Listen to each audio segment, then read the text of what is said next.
खबर बालोतरा से है, जहां लगातार रविंद्र सिंह भाटी और उनके समर्थक के द्वारा धरना जारी।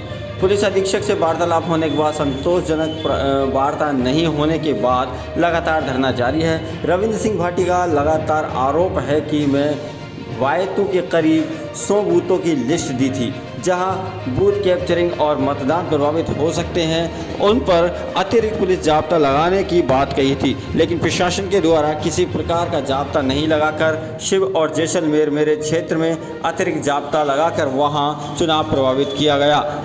वायतू में कई जगह पर फर्जी मतदान भी किए गए। रविंद्र सिंह का साफ तौर पर आरोप लगाया है कि प्रशासन के ऊपर मेरे करीब 400 वाहनों को सीज किया गया है, 100 से ज़्यादा लोगों को डिटेन किया गया है और मेरे द्वारा एफआईआर देने के बाद अभी भी एफआईआर दर्ज नहीं की गई है। पुलिस का यह दोहरा रवैया थार के ही शांतिपूर्ण वातावरण के लिए अच्छा नहीं है। जिस प्रकार से वायतू के अंदर जो घटना हुई है उसमें मोबिलिटी के द्वारा देखा गया है और एक अकेले व्यक्ति को 100 व्यक्तियों के द्वारा उसके साथ मारपीट की है। इस प्रकार की मोबिलिटी थार में कतई बर्दाश्त नहीं की जाएगी। पूरे तरीके से प्रशासन के द्वारा चुनाव को प्रभावित किया गया। विकास और काम के मुद्दों को छोड़कर चुनाव जातिवाद पर लेकर आ गए। अगर हमारी मांगें नहीं मानी गई तो यह धरना आगे भी जारी रहेगा। आइए जानते हैं खबर की एक झलक। क्या कहना है रविंद्र सिंह भाटी जी का? प्रशासन का कहीं न कहीं दोहरा रवैया रहा। भेदभाव पूर्वक और पक्षपात के साथ में इन्होंने कार्रवाइयाँ की। कई सारी गाड़ियों को बिना किसी रीजन के जब्त किया गया।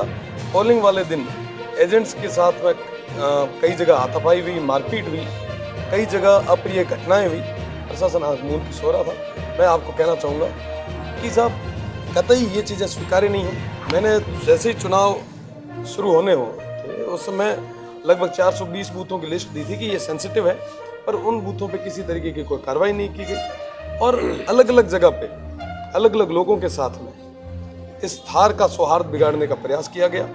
मैं उसके विरोध में आज तमाम उन लोगों के विरोध में कार्रवाई करवाने के लिए आया हूँ, क्योंकि अभी तक प्रशासन ने किसी तरीके की कोई कार्रवाई नहीं की है और मैं चाहता हूँ कि जो दोषी है वो गिरफ्तार हो और निर्दोषों को न्याय मिले। तो बताना चाहूँगा कि सब प्रशासन के साथ अभी वार्ताओं का दौर चल रहा है और जैसे ही कोई निष्कर्ष निकलता जल्दी आप। अभी आपने एक आरोप लगाया कि कल मैंने कई बार फोन किए, कई बूथ पर हमारे साथ सही नहीं होता, बूथ कैप्टन के भी आरोप लगाए, वहाँ पुलिस नहीं पहुँची, क्या? बिल्कुल, कल मैं कंट्रोल रूम में ही था। सुबह से लेकर शाम तक कई जगह ऐसी ऐसी घटनाएं हुई। मैंने इनको बूथ नंबर, लोकेशन के साथ साथ तमाम वो चीज़ें उपलब्ध करवाई, पर उसके बाद में भी कई जगह 3-3 घंटे तक कोई जाब्ता नहीं पहुँच पाया। कई सारी अप्रिय घटनाएं हुई।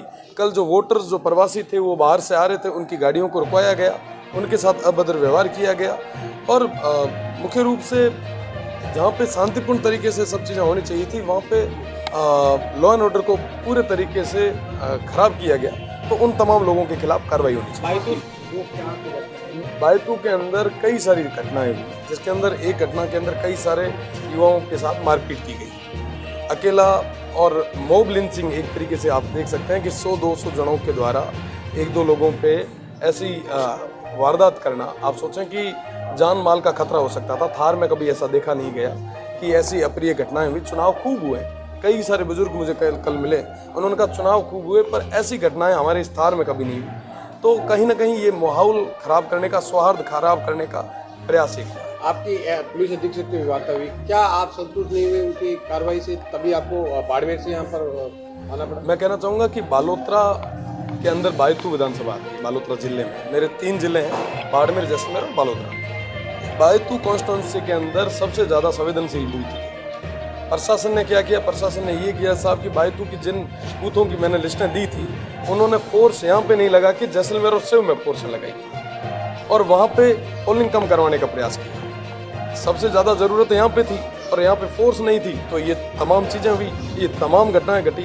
आपको कहना चाहूँगा कि कल 100 से ज़्यादा बूथों पे फर्जी पोलिंग हुई, बूथ कैप्चर के प्रयास हुए, हर तरीके के वो साजिश और षड्यंत्र हुए जो कहीं ना कहीं एक कम्युनिटी के अंदर, एक सोसाइटी के अंदर नहीं होने चाहिए। जी, अभी क्या स्टैंड है रविंद्र सिंह भाटी, आगे क्या करें?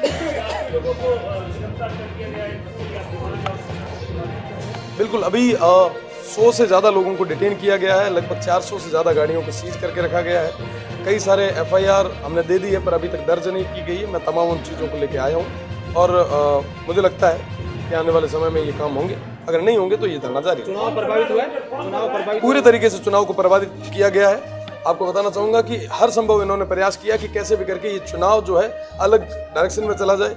लोगों ने इस चुनाव को विकास और मुद्दों से हटा के जातिवाद पे ये चुनाव ले आए, क्योंकि उनको पता था कि रविंद्र जीत जाएगा। हार की बौखलाहट कहीं न कहीं ज़्यादा थी, पर मुझे धार की जनता पे, बाड़मेर, जैसलमेर और बालोतरा की जनता पे विश्वास है कि उन्होंने इस चुनाव को सौहार्द के साथ में आगे बढ़ाया और उन्होंने विश्वास जताया।